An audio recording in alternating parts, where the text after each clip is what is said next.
Please tell us your name and where you're originally from. My name is Charlie Primas. I'm from a little town in Mississippi. The people in Detroit call it Shuqualak, but there we call it Shuqualak. I was born March the 21st, 1932, and my father passed when I was 7 years of age. We stayed there for 2 years, and my mother moved to Detroit March the 20th, 1939. And I've been in this town ever since.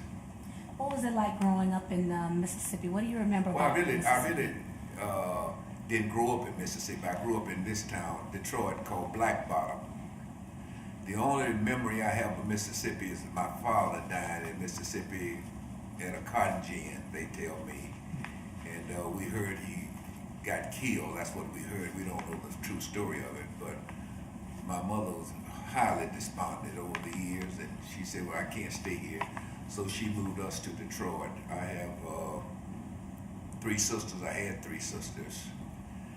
I only have one now. I have my oldest sister passed, and my sister, Mary Helen, which is a year younger than I, she passed away about 7, 8 years ago. So there are 2 of us left, my baby sister, Minnie, and myself. Many Detroiters have no knowledge of Black Bottom other than in some books about the history of Detroit. Tell us a little bit about Black Bottom. Black Bottom is located on the southern side of Detroit, right next to the river. And Black Bottom was a place where blacks were, they call us Negroes then, blacks were welcome there. We were tolerated uptown, as you call it, but we lived in Black Bottom. This is where blacks lived, and they became somebody, they call it there. So Black Bottom was where we were welcome as a race of people. And I enjoyed Black Bottom through the years until we moved. In fact, to be very honest with you, I didn't cross Gratiot Avenue until 1947. The high school coach there told us that he was going to take us on a trip. And the trip was we were going to scrimmage Cooley High School, which is on the west side, was an all-white school though. So that was my first experience of traveling anywhere playing ball. What piqued your interest in sports? Probably seeing an old man, a fellow, well, the Vikings. The Vikings were a Negro team that played basketball. And they had 2 or 3 stars there, A.D. McLean, John Stinson, all the guys. And I tried to emulate their style. And one day, Mr. Beatty, who was the administrator of the Franklin settlement, told me, said, you have something. And I didn't know what he was talking about. So what happened was that I could jump over a bench, and that's probably what started me in sports. I really can't be honest with you what started me, but what started me playing basketball was a fellow by the name of Snooks. They call him Snooks.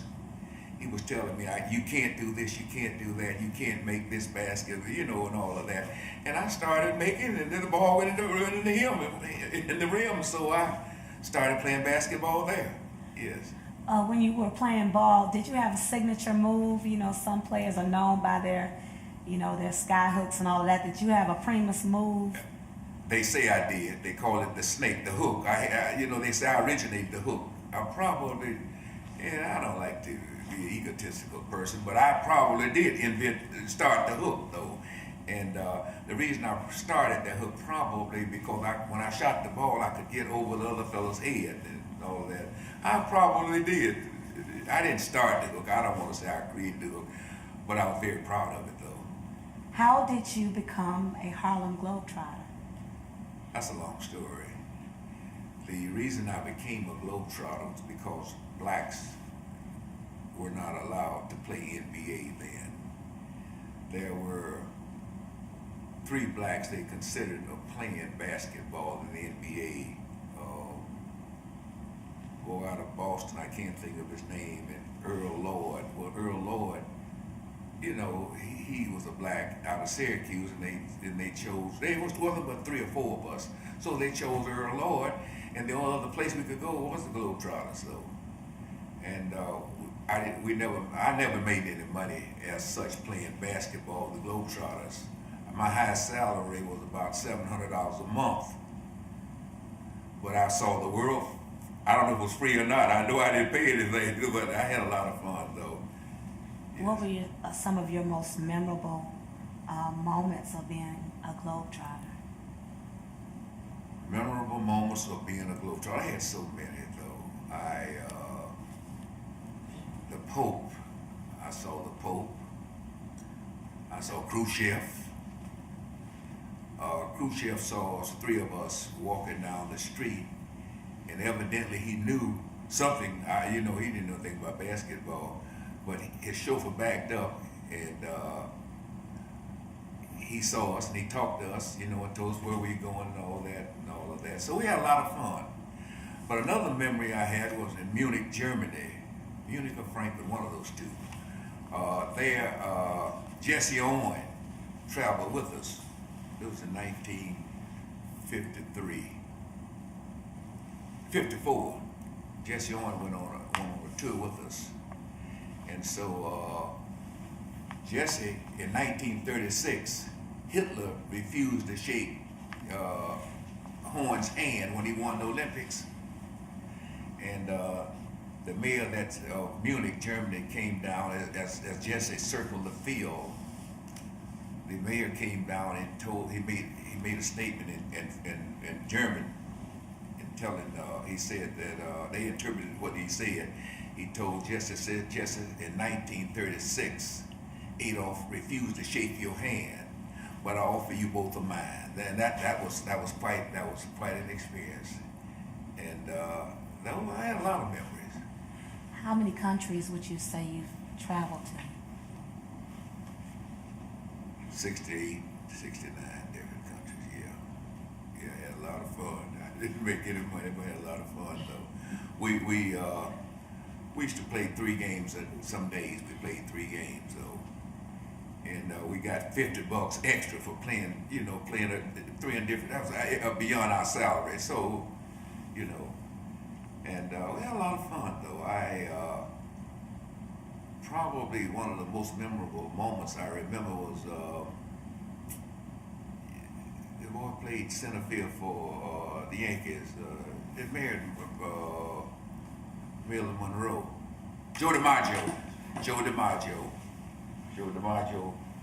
told us, I know y'all want my wife, kidding like that. And Marilyn, she came in and talked with us and all of that. So, I had a lot of memories though, a lot of memories. I remember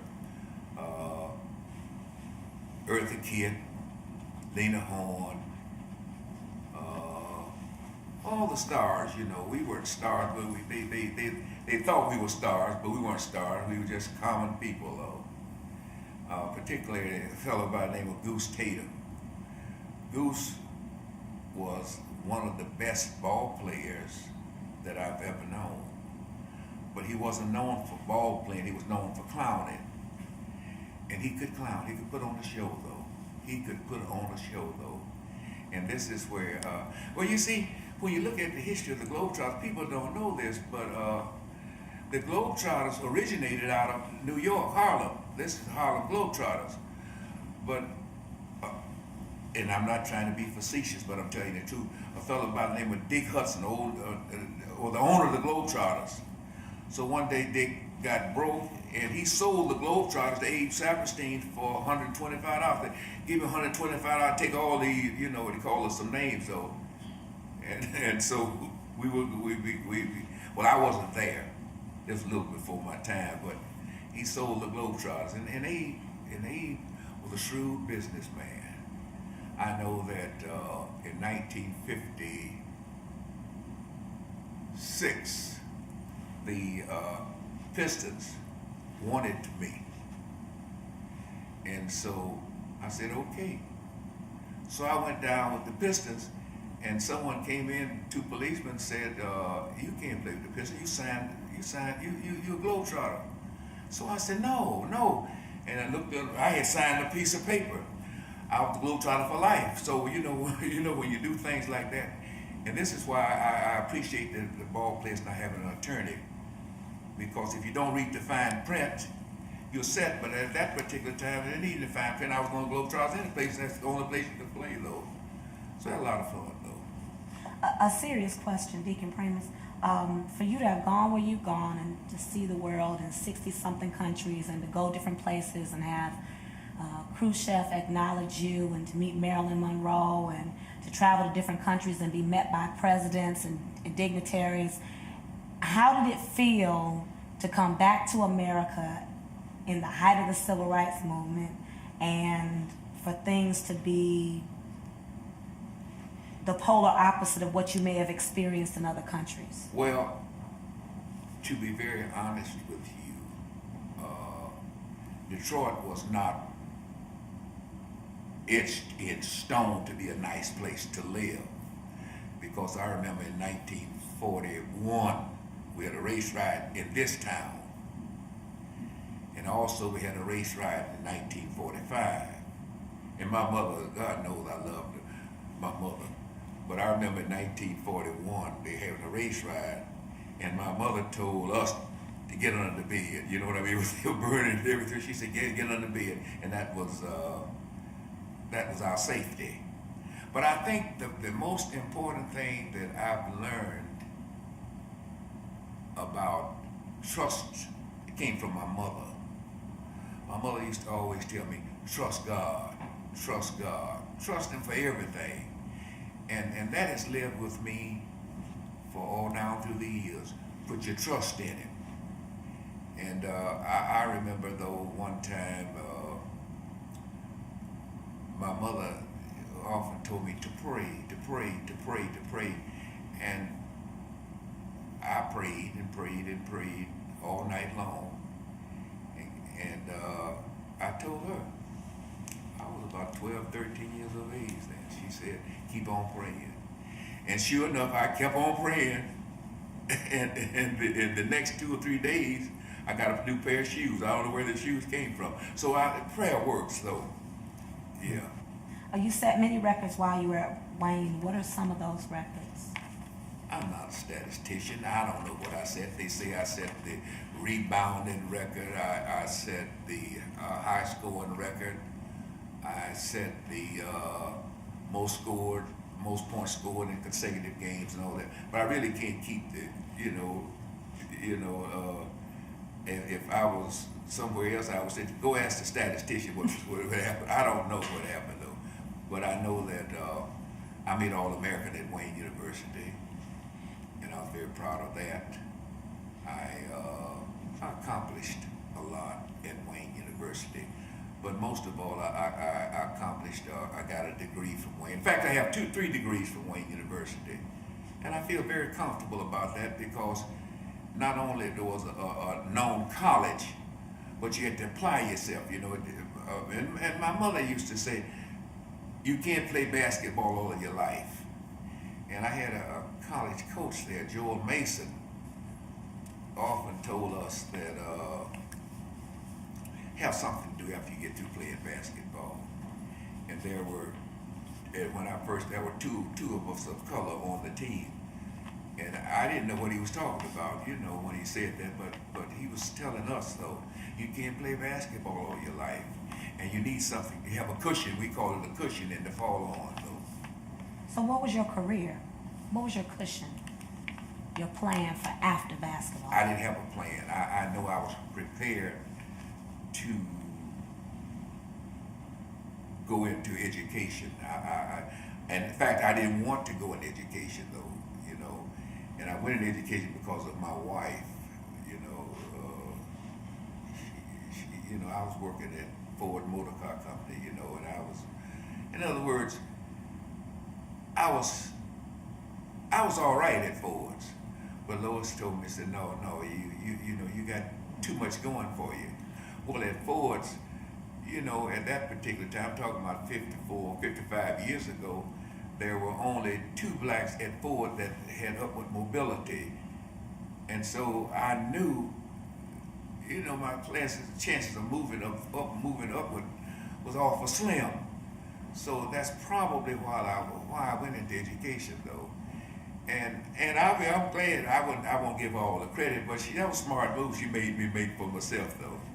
So I went in education, and I started off being a teacher, and then someone told me that I could work with delinquent kids. I don't know what it was. So then I went and got a master's in special education, and then Judge Lincoln, who started the Wayne County Youth Home, called me to come over there to be administrator. And this is where I stayed there for 42 years, 30, I don't know how many years stayed there. And I feel very comfortable. I met a lot of, I've seen it all. I've seen it all, though. I've seen kids there that's homeless. At any given time, we had kids there for murder. In fact, Copeland and Craig were two youngsters just starting off, and so they wanted a place to come to talk to kids. And at that particular time, they didn't allow foreigners, or not foreigners, but they didn't allow people to come in and talk to kids, though. And so I said, okay. Now what happened, a lot of those little, I don't know what you want to call them, went and told Judge Lincoln what I was doing. And Lincoln said, well, if Charlie does it, it's all right. And what I like about Reverend Copeland and Reverend Craig, they had their Bibles. And they don't know it today, though, that the reason that Bibles are in the juvenile detention facility is because those two young men, two young fellows. Now, and that's something to think about. I'm serious about that, though. That's the reason, though. They would come up, and I knew, and I wasn't supposed to let them up in jail with all the kids, but they came up very faithfully, and the Catholic people said, wait a minute, it must be good or something. And so they allow, that's why Bibles are in jailhouses in Detroit right now, because of those two young men. They don't even know it. In fact, I'm going to tell them one day. Yes. Welcome, Deaconess Primas. Thank you. How did you meet Deacon Charlie Primas? Oh, wow, let's see. We met on a blind date. I was new in Detroit at the time. I had just finished college in Ohio, and when I moved here, I didn't know anyone. And I had a girlfriend, and we were both sorority sisters. And so we decided we would get an apartment together, so we would meet. She knew someone here, and she had this guy she knew. She said, well, since your friend doesn't know anyone, I'll introduce you to my friend, talking about her date and her friend. So he came up, and she brought this guy, Charlie Primas. And so at that particular time, he was well known. Everybody knew Charlie Primas. Everybody knew. So he walked up to me, and he said, my name is Charlie Primas. No, I didn't say that. Yes, you did. My name is Charlie Primas. And I said, so, and who is that? And I didn't know who he was. So I was supposed to just bow down on my knees and be thankful I'm meeting this fabulous star. Which it was in Detroit, but it just so happened I was new in Detroit and I didn't know anything. So that's how we met on a blind date, and we started going different places, gradually getting to know one another a little better. Can I say something now? Now, first of all, Lois, she's always been conscious of money. Of course, she had a job, she think everybody's supposed to have a job. So she said, your name is Charlie Primas. I said, yes. She said, where do you work? I said, I play basketball. She said, I'm talking about a real job. And she said, I'm talking about a real job. So she didn't think ball play. She didn't want to play. She wants somebody to work, though. And this is what made me, leave the globe, try to start working, though. Get a real job. Get a real job. And that's the truth, though. She said, I'm talking about a real job. When did you know she was the one?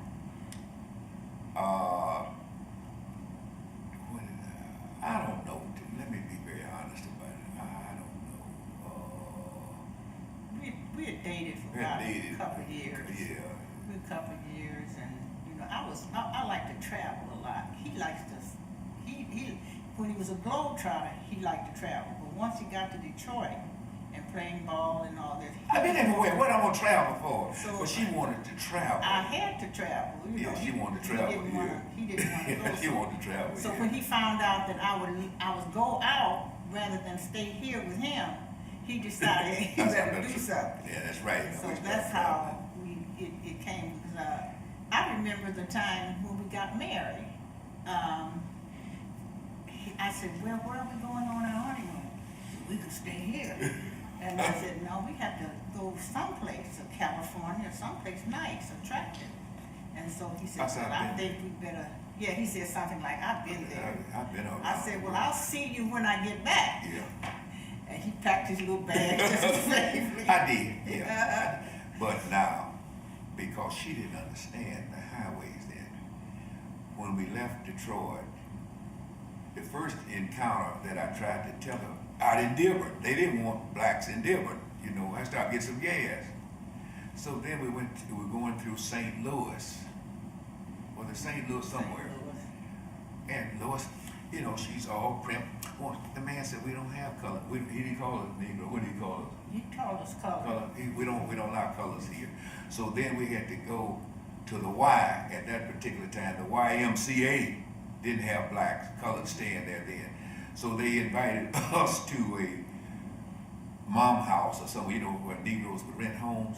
So we stayed there that night, and it was scary. It was scary. We didn't know them, they didn't know us. Yeah. So we slept with both eyes. He slept for so long with his eyes open and mine closed, and vice versa. Yeah. So we've been through it all though. But see, then but she didn't tell you this though. When I got to I got somewhere and I met a boy used to drive with a globe truck. Yeah, he would drive the globe truck. We were in Texas. Somewhere, yeah. I said, buddy, he followed us all the way. We would drive. He's a chauffeur. I had Lois. She didn't understand. I had a chauffeur. He was chauffeuring me. He chauffeured us. Yeah. That just the Watkins exactly Hotel. We had safe. That wasn't exactly the nice thing to do on the highway. Was to pick up a stranger, and then he became his chauffeur. And while we were going all the way to California, that he would drive. Oh yeah, we had a lot of fun though. A lot of fun. A lot of fun. How long have you been married? 53 years in June. 50. That's right. 53 years in June. Yeah. And what would you say has been the key to your long, loving marriage? Well, you know, we were patient with one another. It's not to say that we didn't have disagreements, because there were many. But we have learned to agree to disagree. Yeah, we've learned to. That's what it was. Yeah, and checked each other. No. Tell the truth. She got to have the last word. That's what kept us together. She got to have the last word. I could be talking, leave home, and she called on the telephone to continue the conversation. She had to have the last word. But what I think kept us together is because our faith in God.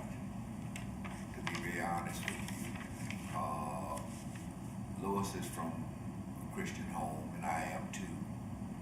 And when things didn't go right, to tell you the truth, we would pray. We would pray, though. We would pray. Yeah, we would pray. That's probably why I pray so much now, though, because for 53 years, praying to keep her, though. Yeah. But God is good, though. Yeah. What brought you to New Prospect? Or how long have you been at New Prospect? We've been at New Prospect, I don't know. Different times. I think I came when Reverend S.L. was here, and that was, Yeah. I think I've been a member about 39 years. I've been here. Charlie is about 32 years, something like that. And the reason for that is that we were married at Old Calvary. Old Calvary. Yeah. We were married there. Under Joseph T. Thomas. We lived in this area. Yeah. So it was just after we got married, it just was too far to go there for Bible class and Sunday school. So at the time, I loved the fact that New Prospect was a nice, quiet, little small church at the time. Yeah. And I joined because it was small. I did like it. I liked Pastor S.L. And then took him a little while to come. Oh yeah, because Eventually he came, yes. and that's how we joined the Prospect. she joined about 8 or 9 years before I did, and probably and it was kind of what happened. Lois and Charles, my son and daughter, three of them get together and come to Sunday school. Mm-hmm. She said, "Well, I can make them go to Sunday school. I can't make you," but she telling me I don't appreciate it. So one Sunday morning, something happened to me. I don't know what it was. Say, your family's slipping away from you. And I said, "What?" To myself now. You talking about the Holy Spirit? You know what? Some say your family's slipping away. And I've been coming ever since, though. I said, "Well, I'm going," and I joined. And Louis and Charles and Chris, we call him Chris, but you all call him Charles. Yeah, they were so happy though. So we've been here ever So since. they've been members also a long time. All their life, yeah. Miss Knox used to teach them, didn't you? Mr. Knox used to teach them. Yeah. So you all are an intricate part of the tapestry of New Prospect. What would you say has been your greatest area where you've had the greatest joy serving? Your deacon, Sunday school teachers, Sunday school administrator, what has been your greatest joy in contributing to the life and growth of this church? Because I've known you my whole life. Oh, your whole life, yeah. but I was a Sunday school teacher. Thought I was doing a good job.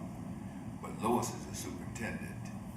So Lois had set a deadline for if you can't come on Wednesdays to prepare for Sundays, then something, I don't know what she said, but I missed 2 Wednesdays. So the next third Wednesday, she put a note on my bed saying your service no longer required. So she fired me from teaching Sunday school, right? She fired me from teaching Sunday school for all these years. So I come to Sunday school on Sundays now, but she stopped me from teaching, and I liked her because she was awful strict. She's strict, she didn't make any allowances for me nor my kids, She said those were house rules. She said house rules. Now what kind of house rules? It wasn't hers, house rules. So I accepted it. But anyway, I accepted. What was your response when the family found out that you were being inducted into the Michigan State, is it Athletic Hall of Fame? What was the family's response? Michigan Hall of Fame. Michigan Hall of Fame. Yeah, right. We were excited. They were very excited for him. He wasn't that excited. But we were very excited for him because he had played so long, and he didn't like the idea of being in the spotlight where he would be acknowledged as a professional ball player. And so some of his buddies said that why not? Why not? And so when he was inducted into the Hall of Fame, we were just excited for him because he was deserving of the honor because he's broken so many records by playing ball. She was always excited. I tell you what, one of the things she's always tried to elevate me.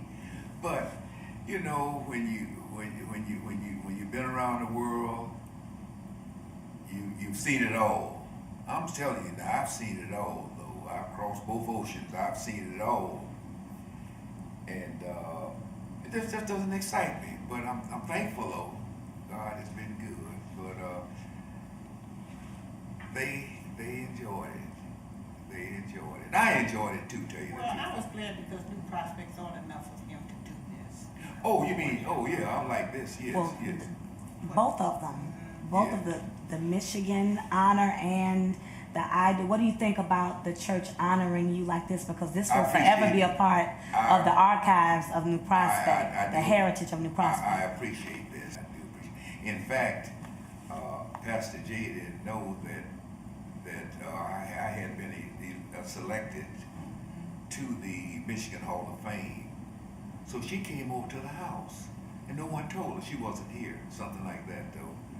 And so I didn't pay no attention to it. because I've seen it. Oh, I'm serious about it. As a little boy, I grew up around Joe Lewis and those guys. You know what I mean? Miss Brooks, that's Joe's mother. I used to take out her garbage and all that. You know, so I ain't know about being no star or anything like that. But I enjoyed it. I really enjoyed it. I enjoyed it. One final thought. What message would you like to leave for the young people who will come after you, the young people who will come in the future to New Prospect and in the years to come, and they'll see the Charlie Primas story and see the video? What message do you want to resonate with the young people? I would, if I had the power to instill in every youngster, the first thing I would tell them is to be honest with yourself. Strive to the best that you can be. And when you sit down and think about it, if you just trust God for the journey, and you just can't tell a kid this, you got to instill in the kid to trust God. If you just trust Him. And the reason I say that is I didn't understand it when my mother used to tell me that. So she trusts God. I really didn't understand it. And she would tell me about a lot of things, about biblical things that happen. And follow those. You know, you have to follow your good teaching. And my mother had a foundation for me. You know, she would tell me about Joshua, you know, when God told you, if you just be obedient. Tell kids, if you be obedient to your parents. I know that sometimes you don't agree with them. I know that. But just be obedient with you. And a parent, I ain't talking about nobody that was just a dad, I'm talking about a parent will always want that child to become much better than they. And that's what I would tell them, though. Be obedient, believe in yourself, and trust God. That's all. Just And trust would the two of you say that is how you raised your son and your daughter? Yes. Yes, we did. Yes, we did. And they deviated from the path of rectitude a lot of time, but you know, they came around. They came around, though. And Chris weighed 400 pounds now. That, you know him. I can't beat him, but you know, I talked to him very nicely. And I looked at his little grandson the other day. His grandson, I had to look up to him too, so I don't do it. Just trust God. That's all. Thank you. All right. Thank you very much.